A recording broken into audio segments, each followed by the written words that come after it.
So what is up, my boys and girls? It is I, the Con Man, and today I'm going to be talking about the Cluckin Bell Farm Raid that was recently introduced in GTA Online.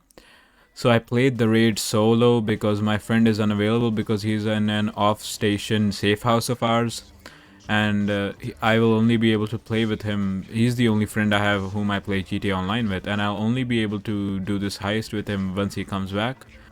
Anyway, without further ado, let's talk about the heist. Now, here's a big problem with the heist.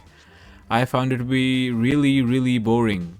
Yes, I mean, most if you do the same setup mission over and over again, like if you're grinding KO Perico for years, or you're grinding the Diamond Casino heist, you will feel that the setup is boring. But the problem with this one is that the first time I played any heist, I really enjoyed it. Even now, when I play KO Perico and I do my super ultra no kills speed run, I still feel that it is fun to play KO Perico even now after all these years, even though I have farmed like millions and millions of dollars in game through KO Perico already, and I still have fun doing the same exact thing over and over again. I don't know why. Maybe I'm just fucked in the brain.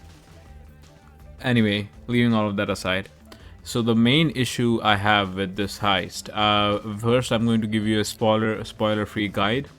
The choices you make in the setup missions do not really matter until the final setup mission. You have to do everything perfectly in the final setup mission, otherwise you will not be able to do stealth in the final heist. So keep check of that at all times when you're doing the final disruption mission. You need to make sure that you don't mess it up, okay? I messed it up in my first setup. I finished all the setups in 1.5 hours. It took me this long because one mission, the one where you get the getaway vehicle, really messed me up because of those helicopter turrets that keep on killing you. But I'm just rambling right now. Let me talk about the main key points. We can leave personal experience aside for now. For everybody who's here, spoiler free, hasn't tried the heist yet, for all of you, I'm going to say that this heist is cool for a first time play. I would not recommend it if you want to grind money. It is not really a profitable heist per se, but if you're playing it with like 4 friends, then it can be very profitable, and the setup missions can be very short, which is pretty cool. And you can also, during the setup missions, you can get multiple gears, multiple getaway vehicles, which can increase your overall cut.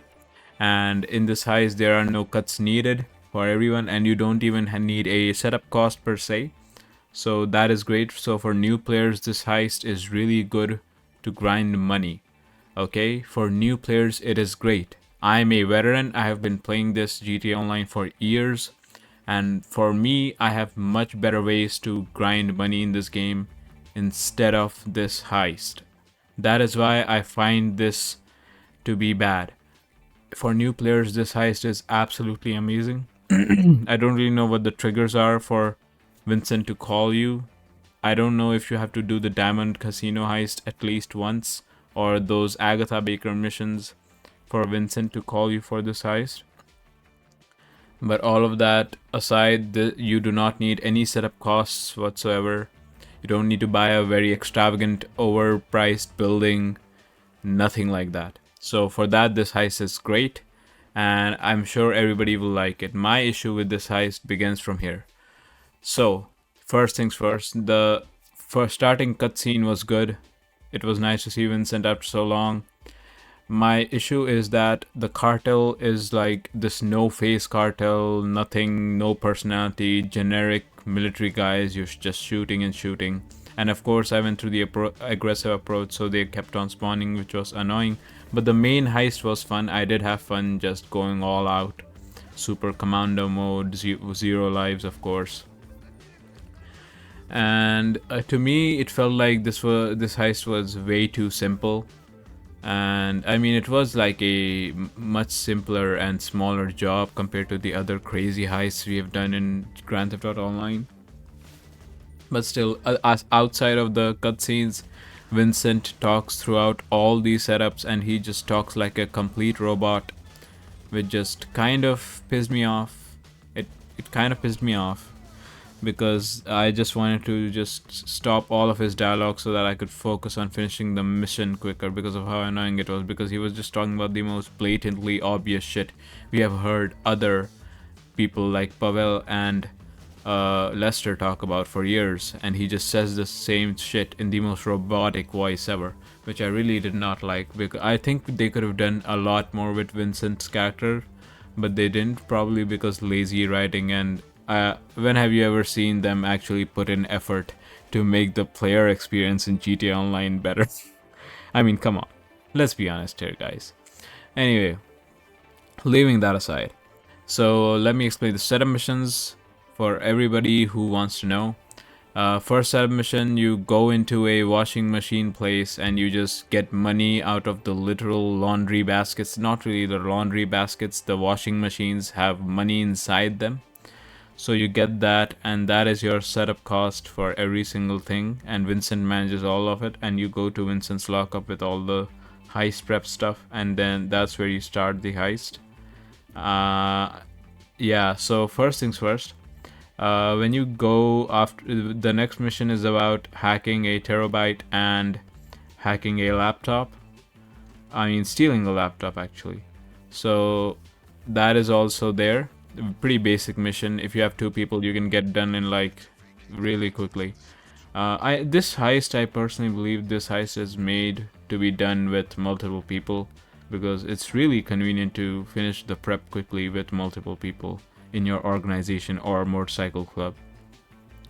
When I was doing the heist for the first time, the hacking thing during the main heist really confused me, but it's really simple. You get out the hacking tool in your hand and you just aim it and find where the location is of the computers, which is pretty basic, not hard at all, very simple.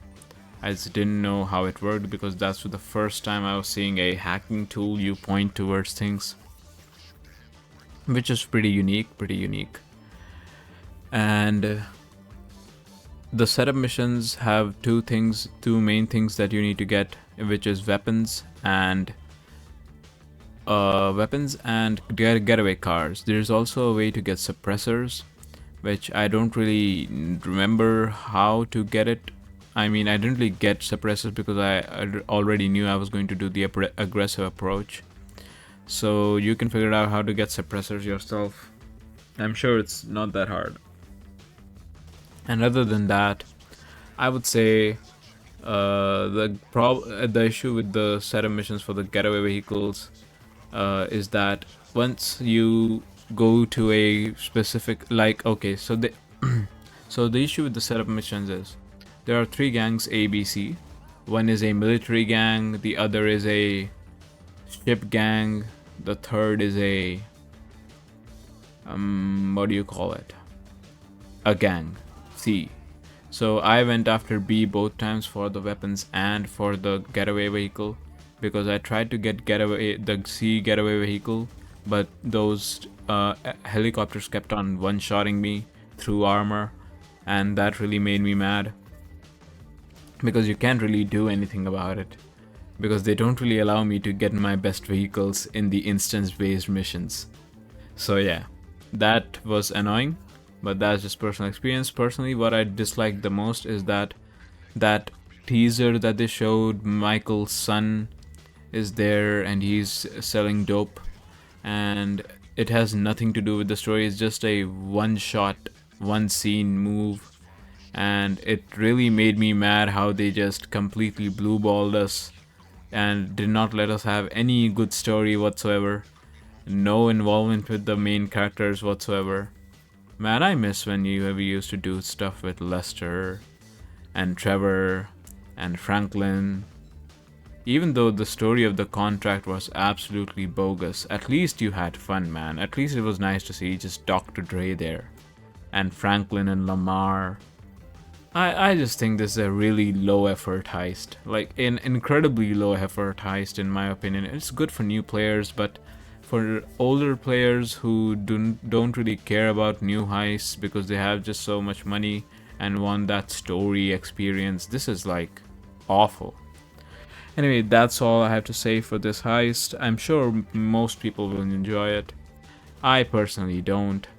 I will probably not do this heist again unless I have to grind it out with my friend because he will come back to play this heist. Other than that, I'll see you all next time. Peace.